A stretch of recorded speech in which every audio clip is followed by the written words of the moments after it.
Welcome to my YouTube channel world literature. आज जो topic discuss करने वाले हैं वो है sun write in my eye by Charles Olson. Charles Olson की ये पोएम है जिसको आज हम डिस्कस करने वाले हैं। हम पोएम के टाइटल के मीनिंग को डिस्कस करेंगे, लाइन बाय लाइन एक्सप्लेनेशन देखेंगे एंड इस पोएम के मेजर थीम्स को भी डिस्कस करेंगे। तो अपना लेक्चर जो है वो स्टार्ट करते हैं। फर्स्ट ऑफ ऑल हम चार्ल्स ऑल्सन की बर्थ को डिस्कस करते हैं।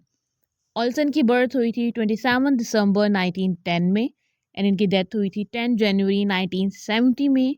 And Charles Olson American poets की जो सेकेंड जनरेशन थे उससे बिलोंग करते थे। चार्ल्स ऑल्सन जो है वो एक मॉडर्निस्ट अमेरिकन पोइट थे। आते हैं अपने पोइम के इंट्रोडक्शन की तरफ एंड इसके टाइटल में जो वर्ड राइट दिया गया है इसके मीनिंग को अंडरस्टैंड करते हैं। अब चार्ल्स ऑल्सन ने इस पोइम को टाइटल दिया है सन राइट इन माई आई। तो यहाँ पे जो वर्ड राइट है इसको हम राइट और रॉन्ग वाला जो मीनिंग है वो नहीं लेंगे। एक्चुअली में ये राइट वो है जो चीज़ आपके बिल्कुल सामने हो, आपके आइज़ के बिल्कुल सामने हो, स्ट्रेट हो, आपके फेस की तरफ जो है ना वो बिल्कुल स्ट्रेट हो, उस चीज़ को हम यहाँ पे राइट कहते हैं। तो स्पीकर जो है वो अपना एक्सपीरियंस शेयर करता है कि जो सन है वो बिल्कुल स्पीकर के सामने है, वो उसको देख सकता है, उसको फील कर सकता है एंड वो जिसका जो डायरेक्ट एक्सपीरियंस है ना सन के साथ, उसको इस पोएम में शेयर करता है ये राइट का वर्ड यूज़ करके स्पीकर। सो आपने यहाँ पे जो सन का मीनिंग है वो राइट या रॉन्ग नहीं लेना है।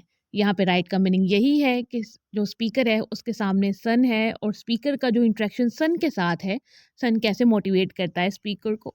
उस पोएम की लाइन बाय लाइन एक्सप्लेनेशन जो है वो स्टार्ट करते हैं। फर्स्ट लाइन है पोएम की, सन राइट इन माई आई। स्पीकर इस लाइन में जो है वो सन की पोजीशन को बताता है या फिर सन की जो प्लेस है उसको बताता है कि सन जो है ना वो बिल्कुल मेरी आइज़ के सामने है और मैं उस सन को जो है वो देख सकता हूँ। सन मीनिंग कि सूरज को जो है वो मैं देख सकता हूँ।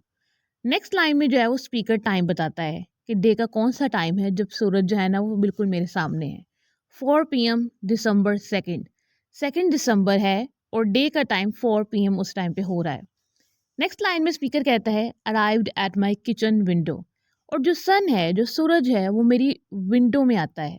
मैं अपने किचन में काम कर रहा था और वहाँ पे जो है ना वो सामने से विंडो से मुझे सूरज नज़र आता है। Blazing at me full in the face.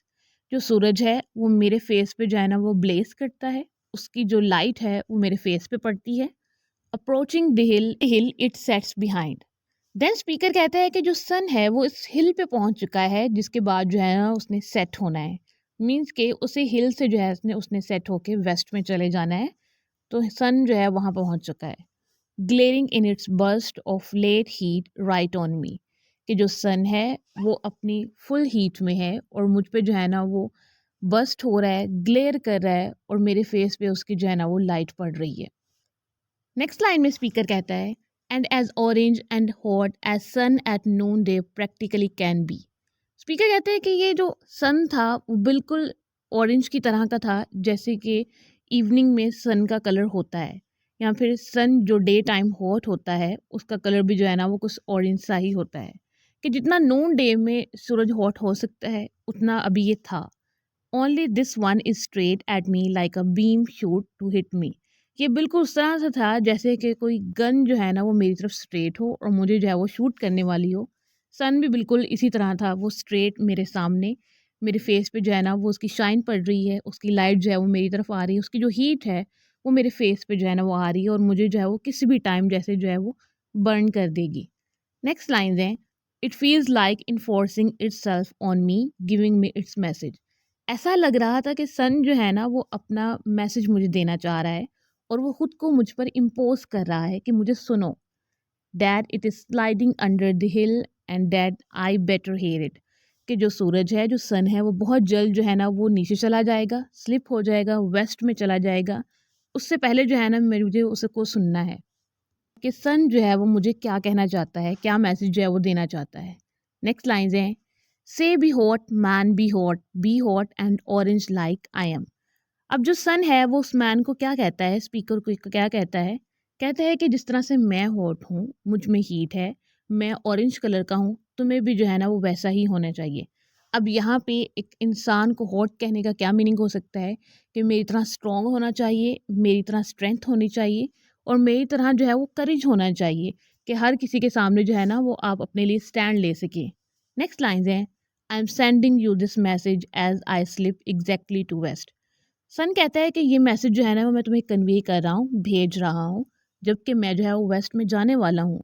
मेरा जो है ना वो एंडिंग पॉइंट आ चुका है। मेरे यहाँ से चाहे डाउनफॉल आप कह लें, वो आ चुका है, मैं जा रहा हूँ। लेकिन मैं तुम्हें ये मैसेज देकर जा रहा हूँ कि तुम्हें जो है वो स्ट्रॉन्ग होना है, तुम्हें जो है ना वो मोटिवेटेड होना है।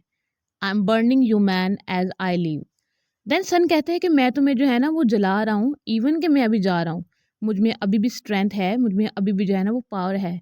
इसी तरह से एक ह्यूमन बीइंग को भी स्ट्रॉन्ग होना चाहिए, चाहे वो जो है वो अपने लास्ट ब्रेथ पे हो, लेकिन उसके अंदर स्ट्रेंथ होना बहुत इंपॉर्टेंट है। I am even stronger now just as I go. यहाँ पे सन जो है वो स्पीकर को कहता है, उस मैन को कहता है कि मैं जा रहा हूँ, मैं वेस्ट में सेट होने के लिए जा रहा हूँ, लेकिन मैं अभी भी जो है ना वो स्ट्रॉन्गर हूँ। तो वो स्पीकर को यहाँ पे ये मैसेज कन्वे करने की ट्राई कर रहा है सन, कि इंसान को अपनी क्वालिटीज़ पे बिलीव रखना चाहिए। हमें जो है ना वो अपनी इनर कैपेसिटीज़ पे बिलीव होना चाहिए कि हमारे अंदर ये स्ट्रेंथ है, हम जो है ना वो हर चीज़ कर सकते हैं, और गॉड ने जो है ना वो हमें बहुत ज़्यादा क्रिएटिव बनाया है। पोएम की नेक्स्ट लाइन्स हैं, I'm already cool that much, but still I turn on you and flare. सन जो है ना वो स्पीकर को कहता है कि मैं ऑलरेडी जो है ना वो कूल हो चुका हूँ। अब देखिए, हमने जो है ना वो सन की डिफरेंट स्टेजेस देखी हुई हैं। मॉर्निंग में सन की जो है हीट है वो थोड़ी लो होती है, लेकिन जैसे जैसे जो है ना वो 1 PM का टाइम होता है तो वो हीट जो है वो और ज़्यादा हो जाती है। एंड जैसे जैसे फिर इवनिंग होती है तो सन जो है वो कूलर से कूलर होता चला जाता है। तो यहाँ पर जो है वो सन स्पीकर को यही कहता है कि अब जो है ना इवन कि मैं कूल हो चुका हूँ, इतनी हीट मुझ में नहीं है, लेकिन देखो मैं फिर भी जो है ना वो तुम्हारी तरफ लाइट जो है वो कर रहा हूँ, मैं तुम्हारे फेस पे जो है वो नज़र आ रहा हूँ। As I start to go but still hot and red now blaring on the south slope of my disappearance point. कि इवन कि मैं अभी भी हॉट हूँ और मैं साउथ की तरफ जा रहा हूँ और मैं वहाँ पे जाके डिसअपेयर हो जाऊँगा। Now now I begin to go hear me. अब मेरे जो जाने का जो है ना वो वक्त हो गया, या फिर मैं जा रहा हूँ, मुझे सुनो। I have sent you the message. मैंने तुम्हें जो है वो अपना मैसेज दे दिया है, मैंने अपनी मोटिवेशन जो है वो तुम्हें दे दी है। आई एम गॉन, मैं जा चुका हूँ। एंड इसी के साथ ये पोएम जो है वो एंड हो जाती है। इस पोएम में जो मेजर थीम डिस्कस किए हैं हम उनको डिस्कस कर लेते हैं। चार्ल्स ऑल्सन ने इस पोएम में जो प्राइमरी थीम्स डिस्कस किए थे, वो सबसे पहले जो है वो डायरेक्ट फिजिकल एक्सपीरियंस है, कि स्पीकर का सन के साथ एक्सपीरियंस कैसा है, उसने जो है ना वो सन को कैसा देखा, नेचर को कैसा जो है वो पाया। नेक्स्ट है the immediacy of the present moment, the body as a primary source of knowledge. हमारी जो बॉडी होती है वो प्राइमरी सोर्स होती है नॉलेज का, क्योंकि हमारी बॉडी जो है वो चीज़ों को एक्सपीरियंस करती है, तो वो हमारे लिए एक प्राइमरी सोर्स होता है या फिर फर्स्ट सोर्स होता है, जिसके थ्रू जो है वो हम चीज़ों को लर्न करते हैं, नॉलेज लेते हैं। एंड देन है rejection of intellectual abstraction in favour of raw sensation. अब यहाँ पर ये जो इंटेलेक्चुअल एब्स्ट्रैक्शन है, मीन्स के एब्स्ट्रैक्ट चीज़ों पर जो है वो स्पीकर बिलीफ नहीं रखता है, राइटर बिलीफ नहीं रखता है, वो प्रेजेंट मोमेंट पे बिलीफ रखता है, वो रियलिटी पे बिलीफ रखता है, और अनफिल्टर्ड रियलिटी पे बिलीफ रखता है। ये थे कुछ इंपॉर्टेंट थीम्स इस पोएम के। ओवरऑल इस पोएम को अगर हम कंक्लूड करें तो स्पीकर जो है वो सन को डायरेक्ट एक्सपीरियंस करता है, रियलिटी को डायरेक्ट एक्सपीरियंस करता है, और उस मोमेंट को एंजॉय करता है। एंड सन जो है वो एक मैसेज देता है स्पीकर को कि खुद की क्वालिटीज़ पे जो है ना वो हमें यकीन रखना चाहिए, ट्रस्ट होना चाहिए हमें खुद पर, अपनी कैपेसिटीज़ पर, अपनी क्रिएटिविटी पर, और हमें जो है ना वो हर चीज़ को फाइट करना चाहिए। जैसे कि सन के अंदर पावर है, स्ट्रेंथ है, इवन कि वो जो है वो सेट होने के लिए जा रहा है, वो डिसअपेयर होने वाला है, लेकिन तब भी वो लोगों को जो है ना वो बर्न करने की कैपेसिटी रखता है। आज के लेक्चर में बस इतना ही। वीडियो को लाइक और शेयर और चैनल को ज़रूर सब्सक्राइब कीजिएगा। Thanks for watching my channel.